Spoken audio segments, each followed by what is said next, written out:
وإذ قلتم يا موسى لن نصبر على طعام واحد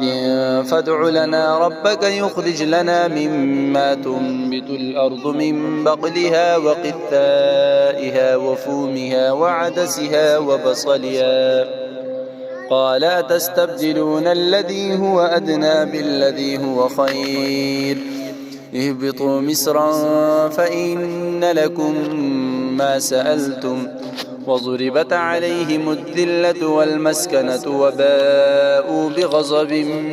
من الله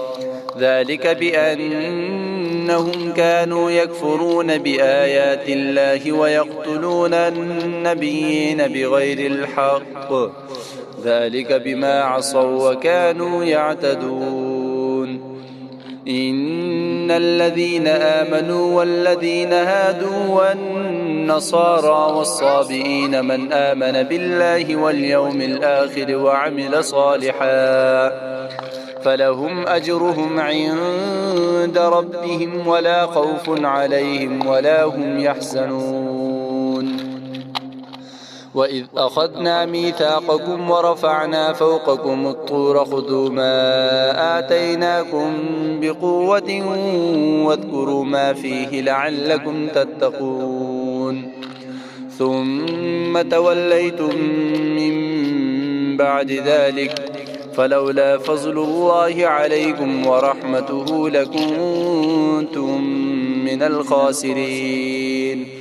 ولقد علمتم الذين اعتدوا منكم في السبت فقلنا لهم كونوا قردة خاسئين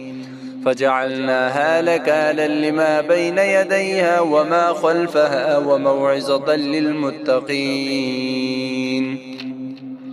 وإذ قال موسى لقومه إن الله يأمركم أن تذبحوا بقرة قالوا أتتخذنا هزوا قال أعوذ بالله أن أكون من الجاهلين قالوا ادع لنا ربك يبين لنا ما هي قال إنه يقول إنها بقرة لا فارض ولا بكر عوان بين ذلك فافعلوا ما تؤمرون قالوا ادع لنا ربك يبين لنا ما لونها قال إنه يقول إنها بقرة صفراء فاقع لونها تسر الناظرين